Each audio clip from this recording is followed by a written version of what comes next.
Two of the most exciting decisions you'll have to make as a business owner are when to take on your first employee and also when to take on your first business premises. And today we're going to be talking about the latter.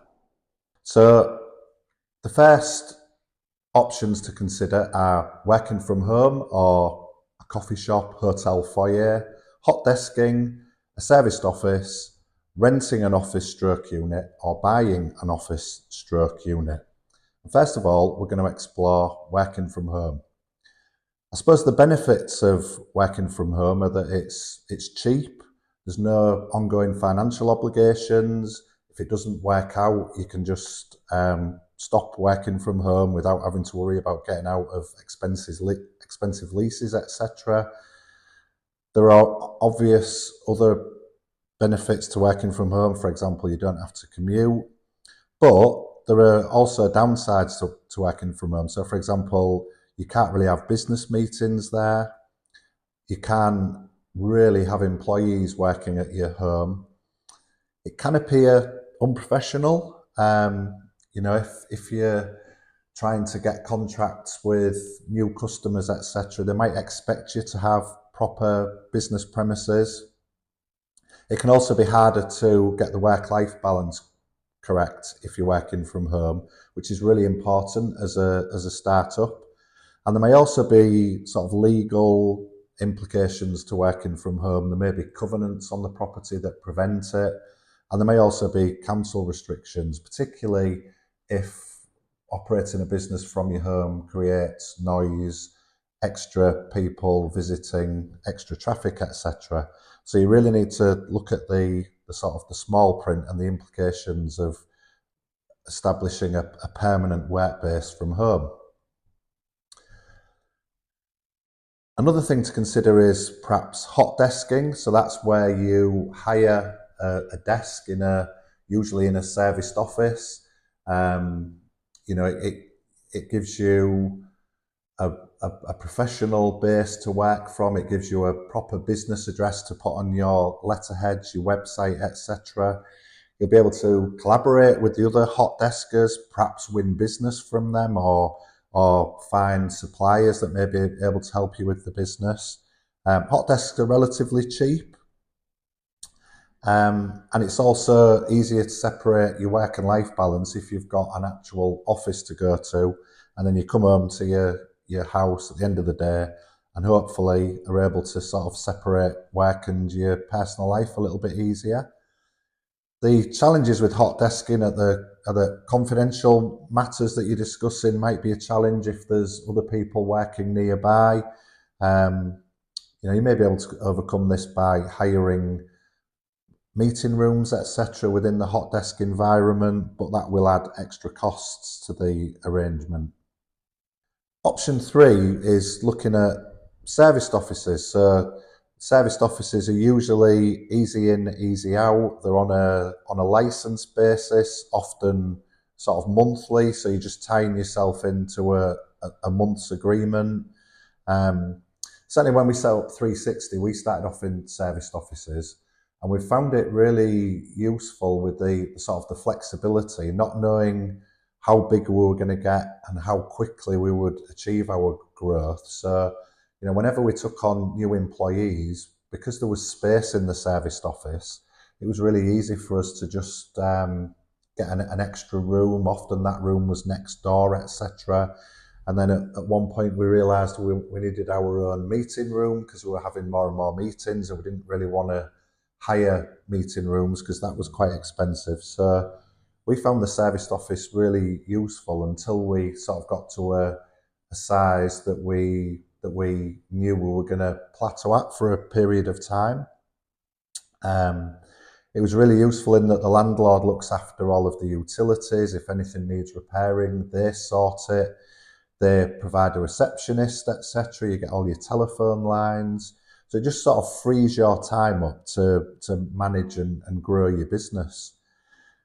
As always, there's a few things to be aware of, so make sure you have a really good look at the terms and conditions before signing up to a serviced office license. See what it says about dilapidations. So it will often say that you have to return the room or the rooms to the exact condition they were in when you took on the serviced office. So if you've painted the walls purple, you probably need to return them to the colour they were originally. Perhaps if you've damaged the carpets, you'll have to look at replacing them, etc. So it's just something to bear in mind when you're sort of thinking about the implications of using serviced offices on a temporary basis. The next option is to actually rent an office. So this normally involves signing a lease. It would normally be over a more substantial period of time than a serviced office. Often leases for 3-5 years. Nowadays, landlords will often ask for a personal guarantee if the lease is in the name of your limited company. So this means that if the limited company fails for whatever reason and is unable to pay the rent or to continue trading, you would actually have to pay that personally, which can cause financial implications if the company doesn't continue. So really probably need to take legal advice before, well, you definitely need to take legal advice before signing up to a lease, but also before giving away any personal guarantees. You'll also need to get legal advice on the break clauses. So the break clauses give you an opportunity to get out of a lease early under certain conditions, as long as you give X amount of months notice, etc. And these are useful, particularly for startups, when you don't really know how much office space you're going to need.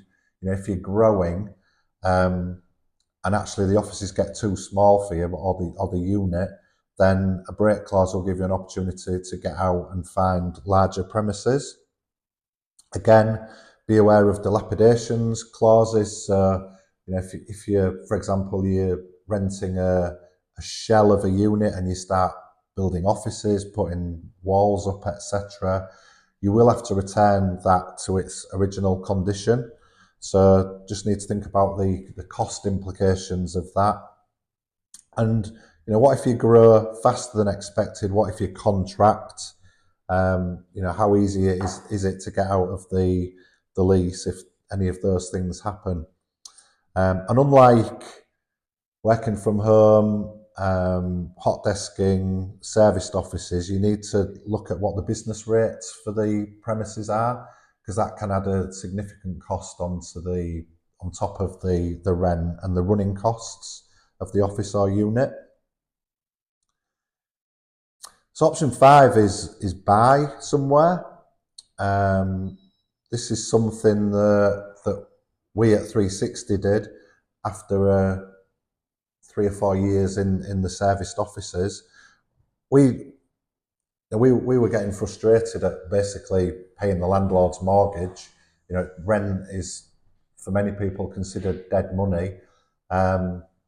It's also really difficult to put your own stamp on serviced offices. You know, we wanted our own sort of reception, our own receptionist. We wanted to decorate and brand the building. We wanted to market our services by putting signage up, etc., which isn't something that you can normally do in serviced offices. So as soon as we possibly could, we looked for somewhere to buy, somewhere where we could put our own stamp on. Hopefully the building's going to go up in value, so you'll enjoy the benefit of capital growth, which you don't get if you're renting. Clearly, you need to think about how to fund it. Historically, there have been grants available for businesses that are buying premises, creating jobs, businesses that are able to demonstrate that they can afford to buy or renovate the properties without grant funding. Not a lot of this around at the moment since Brexit. Certainly in Hull and East Yorkshire, there have been a number of pots of money to help reuse empty buildings in the city centre, etc. But most of these pots are sort of dry now, and we're just waiting to see what funds are going to replace the European funding under the stewardship of the new mayor, etc.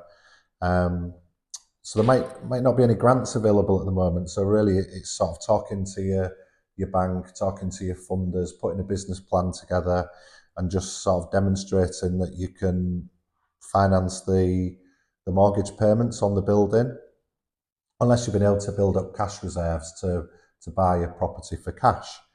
Other things to think about include VAT. You know, when you're buying a building, when you're buying a commercial property, there's sometimes VAT to pay on top of that. Not always, but sometimes. So if there is VAT, how am I going to fund that VAT? Because it'll take 3 or 4 months for the VAT refund to come through. Again, you've got to think about business rates. And then another thing to think about is what entity should actually buy the property. You've got several options in this respect. You can buy it personally and then rent it to your business, your limited company. You can set up a holding company and rent it to your trading company. This protects the equity in the building from the creditors of the trading company if something goes wrong. And then you can also think about buying the property through a pension. Need to speak to an independent financial advisor about whether or not that's a good idea for you as an individual, but it's a very tax efficient way of buying commercial property because your business or the tenant can rent the property, get tax relief on that rent, but the receipt of the rent by the pension is tax free, as is any capital growth in the value of the property. And you only really have tax implications after you've taken your tax-free lump sum upon retirement and start drawing a monthly pension. So that's the end of today's presentation. If you're mulling over whether or not to rent or buy your first premises, moving into bigger premises, etc., wondering what the different funding options are, whether there's any grants available, etc., or just want to bounce some ideas around, please get in touch, help@360accountants.co.uk, or messages on YouTube, LinkedIn, etc. Love to grab a coffee with you and look at the various different options.